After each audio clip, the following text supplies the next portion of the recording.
तो कहानी की शुरुआत होती है पहाड़ों के बीचों बीच बनी एक फार्म हाउस से, जहां एक फैमिली रहती है। ये फैमिली ग्रैडी की है और ये सारे फॉर्म्स भी। उसकी फैमिली में उसकी वाइफ, बच्चे और उसका भाई था। ग्रैडी अपने दोस्तों के साथ पहाड़ों में गया था शिकार के लिए, लेकिन अब 10 दिन हो चुके थे, उसका कोई अता पता नहीं था। पहाड़ों से कोई भी वापस लौट कर नहीं आया था। पुलिस को भी ग्रैडी की फैमिली इन्फॉर्म कर चुकी थी। पुलिस ने सर्च ऑपरेशन भी किया, पर मौसम खराब होने की वजह से उन्हें वो दरमियान में रोकना पड़ा और पुलिस भी ग्रैडी को ढूंढ नहीं पाई। वैसे भी जिन पहाड़ों में वो गया था, उन पहाड़ों के बारे में मशहूर था कि जो भी उनमें जाता है वापस नहीं आता। अब ग्रैडी के पीछे उसकी फैमिली को उसका भाई राउडी संभाल रहा था। उनके फॉर्म्स के पास ही एक और आदमी भी रहता था अपनी वैन में, जिसका नाम था एडी। खैर, यहाँ पर हम राउडी और ग्रैडी की वाइफ एलन को साथ दिखते हैं। मतलब उनका अफेयर चल रहा था, जिसकी भिनक अब उनके बड़े बेटे को पड़ चुकी थी। इसीलिए वो अपने अंकल राउडी से रूड रहने लगा था। ड्रेक को लगता था कि राउडी नहीं चाहता कि उसके डैड वापस आए,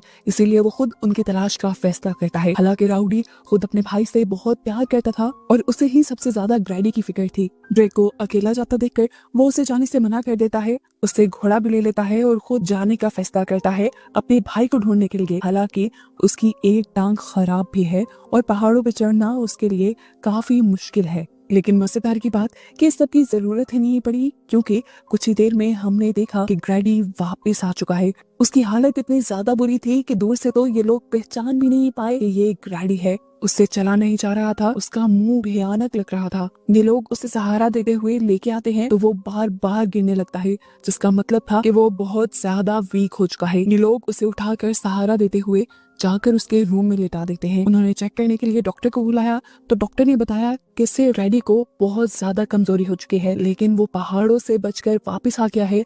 ये भी बहुत बड़ा चमत्कार है। डॉक्टर के मुताबिक इतनी देर तक कोई भूखा नहीं रह सकता था। ग्रैडी ने 10 दिन के दौरान कुछ तो खाया था, जिसकी वजह से वो जिंदा बचकर यहाँ आया था। खैर, अब उसकी बॉडी बहुत ज्यादा कमजोर हो चुकी थी। उसे हर थोड़ी देर बाद पानी और खाना देते रहना था ताकि वो जल्दी रिकवर कर सके।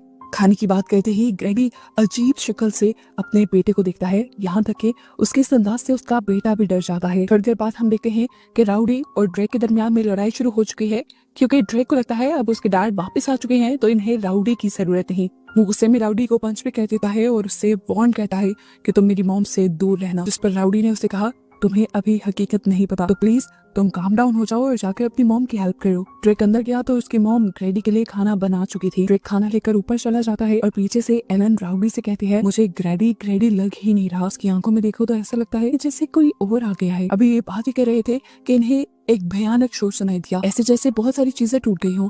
ऊपर जाकर इन्होंने देखा तो ड्रेक खाना गिरा चुका था। एलन ड्रेक के ऊपर बोलने लगी तो ड्रेक ने बताया, मेरी कोई गलती नहीं, खाना ग्रैडी ने खुद गिराया था। हालांकि अभी वो खुद ही भूख से चिल्ला रहा था। एलिना अब उसके चेक करने के लिए उसके करीब जाते हैं तो ग्रैडी अजीब क्रीपी तरीके से उसके जिस्म को लिक करता है और कहता है, टेस्ट तो अच्छा है, मतलब क्या इसे अब इंसानों का गोश्त खाना था? उसके मुंह से बात सुनते ही एलिना का डर से बुरा हाल हो गया और तभी हमें साइड पे एक पिक्चर दिखाई गई जिसमें ग्रैडी की सही हालत थी। खैर, रात हो जाती है, सब लोग सोने के लिए चले जाते हैं। आधी रात में इन सबको घोड़े के चिल्लाने की और किसी की बुरी तरह गुर्राने की आवाज आती है। राउडी ने बाहर जाकर देखा तो किसी ने उसके घोड़े के ऊपर हमला कर दिया था और उसे बहुत ज्यादा जख्मी किया हुआ था।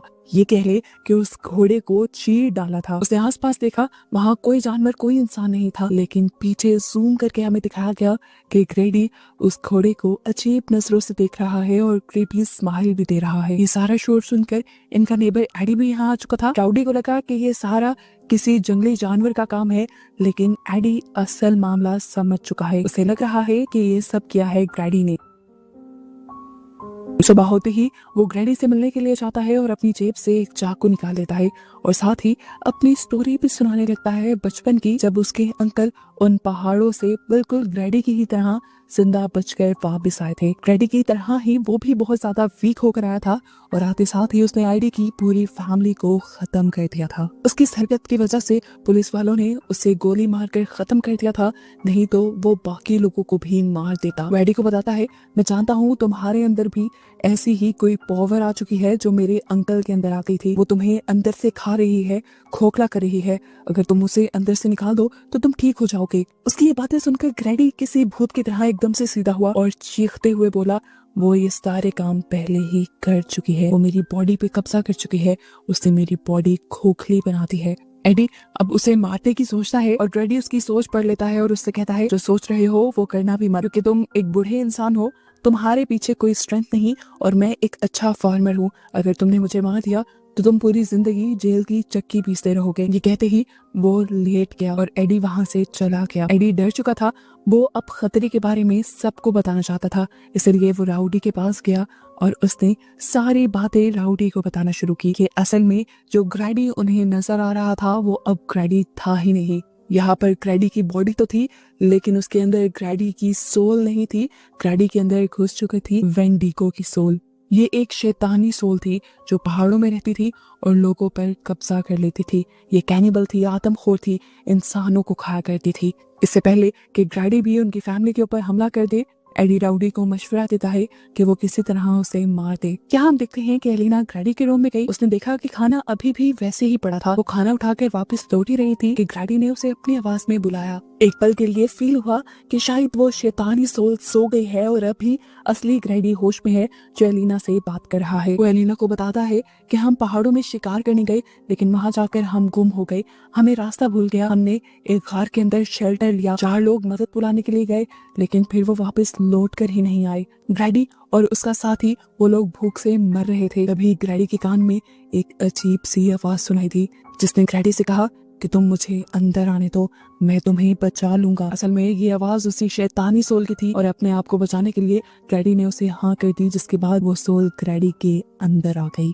उस सोल के अंदर आते ही ग्रैडी ने अजीब काम करना शुरू कर दिया। इसने एलिना को बताया कि उस सोल ने मेरे ही दोस्त को मरवा दिया और फिर मैंने उसे मार कर खा लिया। ग्रैडी एलिना को वार्न भी कहता है कि मेरे अंदर जो सोल है, जो शैतानी आत्मा है, वो अभी और शिकार करना चाहती है। उसने अभी ये सब बताया ही कि एलिना डर गई और यहाँ से बाहर जाने लगी, लेकिन 1 सेकंड गुजरने से पहले ही ग्रैडी उसके सामने आकर खड़ा हो गया। ग्रैडी ने अब उसे गले से पकड़ लिया और उसके मुंह से अब थूक निकल रहा था, जैसे वो एलिना को खाने के लिए तैयार हो। इससे पहले कि वो एलिना के ऊपर वार करके उसे खा लेता, पीछे से राउडी उसके ऊपर गन पॉइंट कर देता है। ये देखकर उसे गुस्सा आता है और पलक झपकने जितने वक्त में वो कमरे के अंदर जाकर दरवाजा बंद करके वहाँ की सारी चीजें तहस नहस करने लग जाता है। लगातार वो डरावनी आवाज में चीखे मार रहा था, जिससे ड्रेक और उसका भाई भी बहुत ज्यादा डर रहे थे। अपनी जान बचाने के लिए एलिना बच्चों और राउडी को लेकर इस घर से निकलने ही वाली थी कि यहाँ पर एडी आ गया।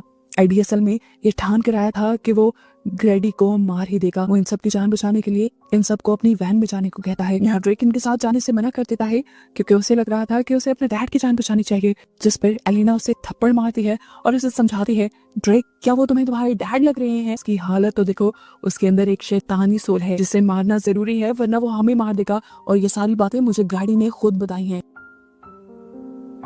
ये कहने के बाद ये लोग इस घर से चले जाते हैं। एडी ऊपर जाता है ग्रैडी को मारने के लिए, लेकिन उससे पहले ही पीछे से ग्रैडी आकर उसकी ही गर्दन पे वार करके उसे ही मार डालता है। यहाँ पर हमें अब राउडी को दिखाया गया जो गन लेकर बाहर निकला था क्योंकि वो भी ग्रैडी को खत्म करना चाहता था। उसके पीछे एलिना आ गई जिसने उसे गले लगा लिया। इसके बाद वो बिना कुछ देखे घर के अंदर चला गया। घर के अंदर जाते ही उसे सबसे पहले एडी की लाश नजर आई, जिसके बाद वो गुस्से में ग्रैडी को मारने के लिए उसके कमरे में चला गया। लेकिन ग्रैडी इस टाइम बेबस अपने बिस्तर पर लेटा था। इससे पहले कि राउडी उसे मार देता, ग्रैडी ऐसे एक्ट करने लगा जैसे वो बेचारा है, लाचार है। राउडी को अपने भाई के ऊपर तरस आ गया और जैसे ही वो इमोशनली वीक हुआ, ग्रैडी ने उसी के ऊपर हमला कर दिया। शोर सुनकर एलिना को भी खतरे का अंदाजा हो जाता है। वो अपने बच्चों को वैन से निकालकर कहीं और छुपा देती है और वहीं पर ग्रैडी आ जाता है। वो अपने साथ अपने भाई राउडी की लाश को भी उठा कर लाया था। वो अब जबरदस्ती एलिना को अपने साथ घर के किचन में लेकर आया और उसने राउडी की लाश को टेबल पे रख दिया। एलिना को वो अब समझाने लगा कि उसे क्या करना है। वो एलिना को बहुत ही खतरनाक काम करने को कह रहा था। वो एलिना को राउडी का गोश्त पकाने को कह रहा था। वो उसे बताता है कि पहले एलिना राउडी के टुकड़े करे और उसके बाद एक पॉट में पानी उबलना रखे, राउडी का सूप बनाए और उसे दे। ये सब करने को एलिना तैयार ही नहीं थी। वो कैसे कर सकती थी ये सब? एलिना ने जब मना किया तो ग्रैडी ने उसे जोरदार थप्पड़ मारा, जिससे वो नीचे गिर गई और उसे साइड पे देखा कि ड्रेक उसे बचाने के लिए आ गया था। लेकिन अगर उसकी भनक ग्रैडी को पड़ जाती तो ग्रैडी पहले उसे ही मार देता। ग्रैडी का ध्यान भटकाने के लिए अब वो ग्रैडी के कहे हुए काम करने लग जाती है। उसने अब राउडी की बॉडी के टुकड़े करना शुरू किए और टुकड़े करके उसने सारा गोश्त एक बाउल में डाल दिया। उसके बाद उसने सूप को उबलने रख दिया। इतने में पीछे से ड्रेक ने गन ढूंढकर उसे लोड करना शुरू कर दिया था। सूप पकाकर एलिना एक बोल ग्रैडी के सामने रख देती है तो ग्रैडी उससे एक और बोल तैयार करने को कहता है। क्योंकि वो चाहता था कि एलिना ये गोश्त उसके साथ मिलकर खाए। एलिना ने उसे साफ कह दिया कि मुझे भूख नहीं है, लेकिन तभी पीछे से ड्रेक के हाथ से गोली छूटकर गिर गई। अब तो पक्का ग्रैडी का ध्यान उस तरफ चाहता, इसीलिए एलिना अब ग्रैडी की ये बात मानने को भी तैयार हो गई कि वो राउडी का गोश्त खाएगी। एक बॉल लेकर वो भी बैठ गई और मजबूरी में उसे राउडी का गोश्त खाना पड़ा। यहाँ पर पहले ग्रैडी ने एक बाइट टेस्ट किया और उसके बाद तो वो जंगलियों की तरह खाने लगा। जैसे ही उसके बोल में से सब कुछ खत्म हुआ तो उसने एलिना को कॉलर से पकड़ लिया और उससे कहा, मेरी जो हालत है ये तुम्हारी और राउडी की वजह से है। अब इससे पहले कि वो एलिना को भी मार देता, पीछे से ड्रेक गोली चला देता है। उसकी गोली से ग्रैडी यहाँ पर एलिना को छोड़कर भाग जाता है, लेकिन एलिना को चोट लग जाती है। ड्रेक जब उसकी मदद करने के लिए आया तो एलिना ने उसे कहा, जाकर तुम टिम को बचाओ। इतने में वो टिम के पास पहुंच गया होगा। ड्रेक उसकी बात मानते हुए जब गया टिम के पास तो उसने क्या देखा कि ग्रैडी भयानक अंदाज में उसके भाई का गला दुबा रहा था। वो उसे मारने ही वाला था कि तभी पीछे से ड्रेक आ गया। उसने 1 मिनट के लिए टिम को छोड़ा और ड्रेक को कहा, तुम सबको ना एक साथ रहना चाहिए, पता है कहाँ पर? मेरे पेट में। ये कहते ही वो भयानक तरीके से हंसने लगा। उसकी आंखें भी सफेद पड़ चुकी थी, जिसका मतलब था कि अंदर का ग्रैडी अब मर चुका है और इनके सामने जो है वो वेंडी का है। वो दोबारा अब टिम का गला दुबाने लगता है कि पीछे से ड्रेक उसके ऊपर गोली चला देता है और ग्रैडी बेजान होकर गिर जाता है। इस पॉइंट पे इन्हें लगा कि ये लोग बच गए हैं, लेकिन ये बस उनकी सोच ही थी, क्योंकि एकदम से ग्रैडी ने उठकर पीछे से ड्रेक को पकड़ लिया और ड्रेक को अभी वो मारने ही वाला था कि ठीक टाइम पर यहाँ पर पहुंच गई एलिना। उसने ड्रेक को छुड़ाते हुए ग्रैडी के मुंह में गन डालकर उसके दिमाग पे शूट कर दिया, जिसके बाद आखिर उसकी मौत हो गई। ग्रैडी तो मर चुका था, उसका जिस्म तो बेजान हो गया था, लेकिन भयानक आवाजें जो पहले इनको ग्रैडी के अंदर से आ रही थी वो इन्हें अभी भी सुनाई दे रही थी, जिसका मतलब वेंडी को अभी खत्म नहीं हुआ था। आगे वो इनके सामने कौन सा खतरा लेकर आएगा, इसी सस्पेंस के साथ ये कहानी यहाँ हो जाती है खत्म।